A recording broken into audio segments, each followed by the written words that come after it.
Hello and welcome to Louisiana Beer Reviews. We have Warsteiner Brewers Gold. Now, they're saying on the Warsteiner USA is started here in 2022, but I found video reviews going back 10 years on this, and there's a lot of old reviews, mostly in German, okay?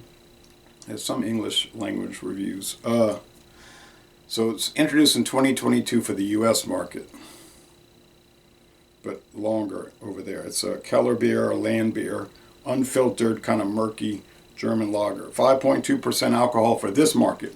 Now their website is showing 5.2 and then below 4.1, so could be different for different places. German beer specialty. Water, barley malt, hops, hop extract, and yeast. And they say they use a type of hop called Brewers Gold. We did a duo review. And thank you, David, for this can. Now I'm going to do a solo.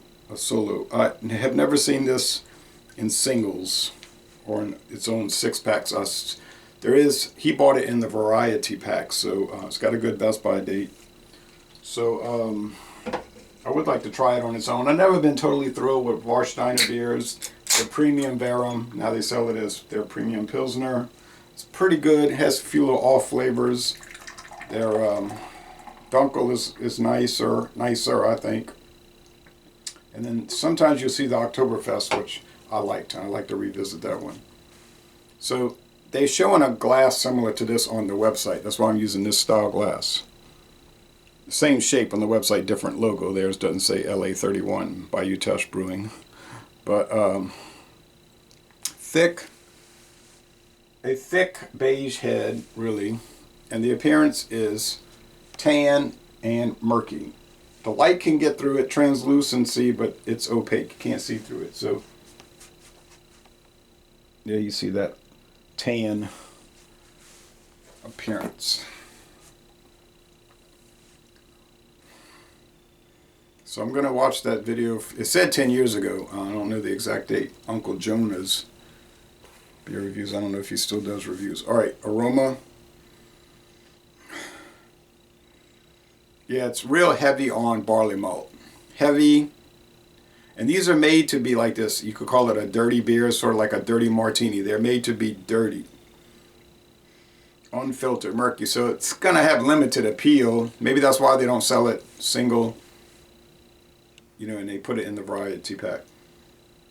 But they do have the bottles in Germany, and draft and can. Well, I think bottles in Germany. Here it's can and draft. All right. And what the reason was, I don't know. Making a little crackle. Let's go with the taste. Keeping the head there. Strong. So that's always a good sign. It's retaining a lot of the foam.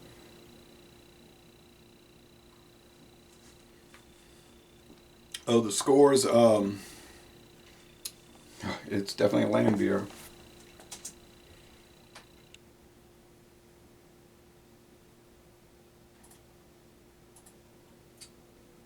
Yes, 63 and 80. So 63 on Untapped, like a 73 on Beer Advocate. They don't really like it too much. Say it's so-so. Beer Advocate saying it's good, and 86. Now the barley malt and the malt extract here. Oh, I'm sorry, the barley malt, the hop and hop extract. The barley malt comes across like a syrup.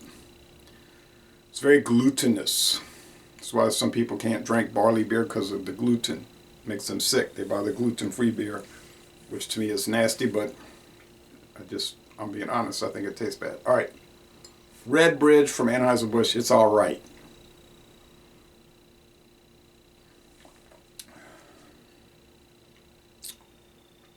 Yeah, so very glutinous barley. It's like barley syrup.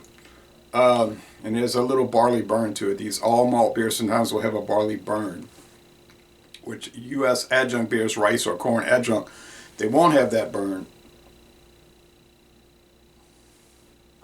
The corn and rice softens the beer. Bitterness seems to be, they don't list it on the website, but the bitterness here seems to be around 30 bitterness units. So it's probably 2.5 or more hop cones. Not particularly sweet. I don't like that 330 milliliter can. I'd rather the standard US 355. I know in Europe that's the standard, but we get some imports from Europe that are 355. Spaten comes to mind. Cans, bottles, 355. I'm going to say 2 out of 5 sugar cubes. It's not terribly sweet. Mostly dry finish. Now, when we did the Duo review, I had mixed feelings about it. David was maybe not too thrilled with my score, and he was saying something like, well, when I buy the beer, you don't like it as much. And I said, people accuse you of that, saying if you buy it, you love it, and if other people buy it, you don't love it. But it really isn't. I don't think that's his approach, and it's certainly not mine. And if it is his approach, it's a subconscious thing. I don't think it's conscious, you know, but I don't think he does that. But I don't do it. Well,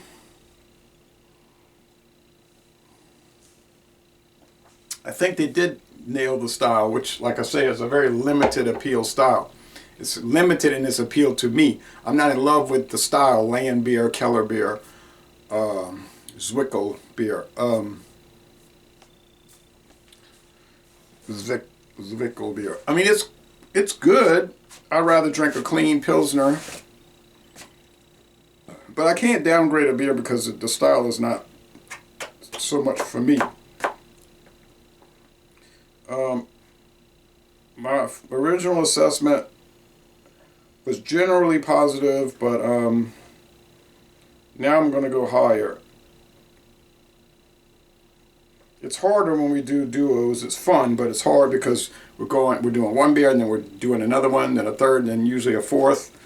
Then we're on to liquor of some sort, so it becomes difficult. But I still want to do those. But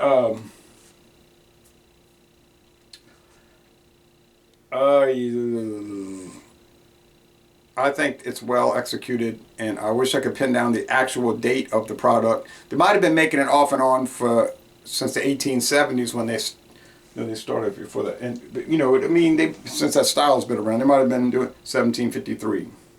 Since 1753, during the First Reich, the Heiliges Römische Reich, Holy Roman Empire. Or some people just call it the First German Empire. But interesting, it's in Western Germany, in the middle of a national forest, apparently. I mean, some U.S. national forests go around towns, and the towns are part of the forest. But yeah, it might have just been something they made off and on when they had time or had the inclination to make it. But they formally introduced it to the United States market in 2022. But like it says in the can, beer specialty, so I get the feeling they've been making it in Germany from time to time over the years. I'll go with a 93. I think it's most excellent for the style, and we always have to rate the beers for the style because it exists within its style, right? Makes sense. So it's not fair to do one style versus the other, because then they don't relate to each other in many cases. So Les Bon Temps Relais, a most excellent product, and I'm going to end this review by saying y'all go to Warsteiner, Germany, and take a brewery tour.